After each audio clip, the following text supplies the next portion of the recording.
दोस्तों, अगर आपने पार्ट 1 नहीं देखा तो डिस्क्रिप्शन में उसका लिंक है, जरूर देखें।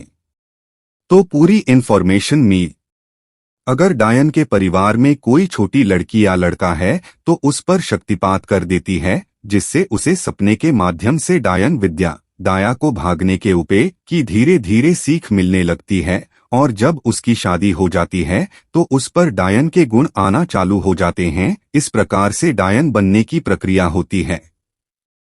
इस विद्या को सीखने वाला राक्षस का गुलाम हो जाता है और उसे हर समय भोग देना पड़ता है, और भोग देने के लिए यह हर 2 मिनट में अपने मंत्र का प्रयोग दूसरों पर करते हैं। डायन के गुण को हमेशा के लिए नष्ट नहीं किया जा सकता है, इसीलिए लोग इनसे डरा करते हैं और इनसे हमेशा ईर्ष्या करते हैं। इनकी आयु अत्यधिक लंबी होती है और मौत अत्यधिक कष्टदायी और दर्दनाक होती है। इनके शरीर में कीड़े पड़ते हैं। ये दूसरों का उम्र चुराकर ज्यादा साल तक जीते हैं। ये जितनी बूढ़ी होती जाती है, इनकी शक्ति उतनी ही बढ़ती जाती है। डायन बहुत चालाक व शातिर होती है। बड़ी डायन के ऊपर मारण क्रिया करना बहुत ही कठिन है। इनके ऊपर मारण क्रिया एक वरिष्ठ तांत्रिक ही कर सकता है, क्योंकि इनके शक्तिशाली भूत इनकी 24 घंटा रक्षा करते रहते हैं और इनका जो पिंड होता है वह भी हमेशा बांधा ही रहता है। अगर कोई वरिष्ठ तांत्रिक जो कि अनेक सिद्धियां जानता हो, जैसे काली सिद्धि, भैरव सिद्धि, हनुमान सिद्धि, बंगलामुखी आदि सिद्धियां, तो वह इसे मार सकता है, लेकिन उसके लिए उस तांत्रिक को काफी खर्चा लगेगा। डायनों की जो शक्ति होती है वह माता काली की सेविका की शक्ति होती है।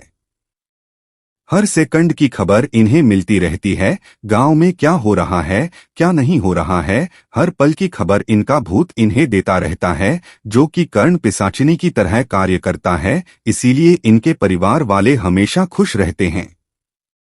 इनके घर में हम चीजें सुरक्षित रहती है और इनका कारोबार बहुत तेजी से बढ़ता है। अगर इसके ऊपर या इसके परिवार वालों के ऊपर कोई तंत्र का प्रयोग करता है तो इसे तुरंत पता चल जाता है कि कौन मुझे मारने या मेरे परिवार को परेशान करने की कोशिश कर रहा है, और फिर ये उसे नहीं छोड़ती है। उसकी मृत्यु पक्की होती है। इसीलिए लोग इनसे बहुत डरते हैं। हाँ, लेकिन जो महासिद्धियों का मालिक होगा वही इनसे जीत सकता है।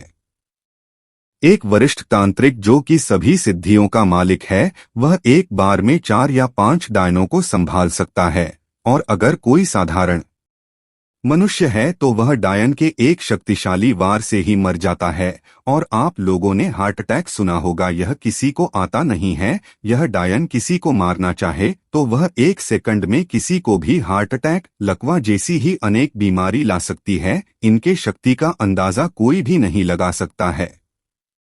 ये जिस पर गुस्सा हो जाएं, उसकी तो सामत आ जाती है। और ये अगर किसी पर अपने तंत्र का प्रयोग करे तो अगर ये ठीक करना चाहे तो ये ही ठीक कर सकती है।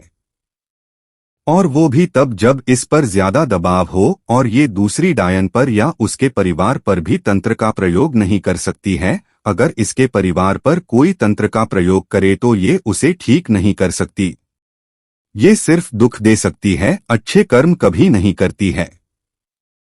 ये सीधे साधे लोगों पर ही अपने तंत्र का प्रयोग करती है। धार्मिक, आध्यात्मिक लोगों को ये हमेशा परेशान करी रहती है। ये सिर्फ खूनी लोगों से ही डरती है, क्योंकि इसे मरने का बहुत ही डर होता है।